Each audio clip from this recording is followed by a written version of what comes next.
মার্কিন president Donald ট্রাম্পের চূড়ান্ত আলটিমেটামের পর অবশেষে যুদ্ধবন্ধের আহ্বানে সাড়া দিয়েছে হামাস। যুদ্ধবিরতির মূল প্রস্তাবে সম্মত হলেও হামাস এবার জুড়ে দিয়েছে বেশ কয়েকটি কড়া শর্ত। আর তারপরই ঘটেছে এক অপ্রত্যাশিত ঘটনা।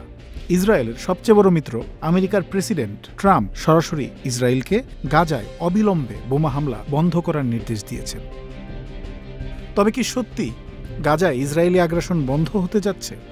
ট্রাম্পের শান্তি প্রস্তাবে যুদ্ধ বন্ধ হলে কি ঘটতে যাচ্ছে ইসরায়েলের প্রধানমন্ত্রী নেতানিয়াহুর ভাগ্যে? বিস্তারিত জানব স্ট্রিম এক্সপ্লেইনারে। ট্রাম্পের নির্দেশের পর রাতারাতি বদলে গেছে গাজার পরিস্থিতি। আল জাজিরা জানিয়েছে গত কয়েকদিনের তুলনায় আজ বোমাবর্ষণের তীব্রতা অনেকটাই কম। ট্রাম্পের ২০ দফা পরিকল্পনার প্রধান দুটি শর্তে হামাস নীতিগতভাবে সম্মতি প্রকাশ করেছে। তারা সমস্ত বন্দী ইসরায়েলিকে মুক্ত করে দিয়ে গাজার প্রশাসনিক ক্ষমতা একটি স্বাধীন ফিলিস্তিনি টেকনোক্রেট সংস্থার হাতে তুলে দিতে সম্মত হয়েছে। তবে ট্রাম্পের ২০ দফা দাবির প্রত্যেকটিতে রাজি হওয়া এত সহজ নয়।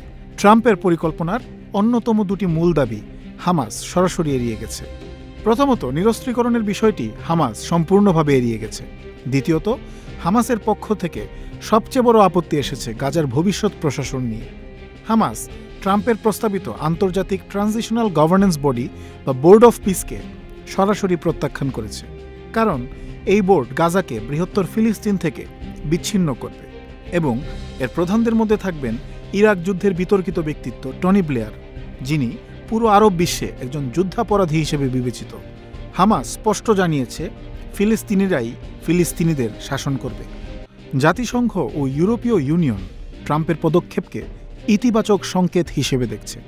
ভারত, তুরস্ক, ফ্রান্সের মতো দেশগুলো ট্রাম্পের প্রস্তাবকে স্বাগত জানিয়েছে। কাতার ও মিশর ট্রাম্পের এই মধ্যস্থতার প্রক্রিয়াকে এগিয়ে নিতে সহায়তা করছে। তবে হামাসের প্রধান মিত্র ইরান এখনও এই শান্তি চুক্তির ব্যাপারে নীরবতা দেখিয়ে যাচ্ছে। এই পরিস্থিতিতে সবচেয়ে বেশি চাপের মুখে পড়েছে ইসরায়েলের প্রধানমন্ত্রী নেতানিয়াহু। ইসরায়েলি গণমাধ্যমগুলো জানিয়েছে ট্রাম্পের যুদ্ধবন্ধের আহ্বানে নেতানিয়াহু বিস্মিত ও হতবাক হয়েছেন। নেতানিয়াহু তারপরেও চাইছিলেন হামাসের শান্তি চুক্তির সারাকে যেন ইতিবাচক হিসেবে না দেখা হয়। ফলে নেতানিয়াহু এখন কঠিন এক মুহূর্তের মুখোমুখি দাঁড়িয়ে আছেন। তিনি যদি চুক্তি মেনে নেন তাহলে তার ডানপন্থী জোটের সরকার ভেঙে যাওয়ার তীব্র ঝুঁকিতে রয়েছে। আবার তিনি যদি শান্তি চুক্তিতে বাধা দেন তাহলে হামাসের হাতে বন্দী পরিবারের তীব্র ক্ষোভের মুখে পড়ার সমূহ সম্ভাবনা রয়েছে তার। এসব পরিবারও ট্রাম্পের বোমা থামানোর আহ্বানকে দৃঢ় চিত্তে সমর্থন দিয়েছেন।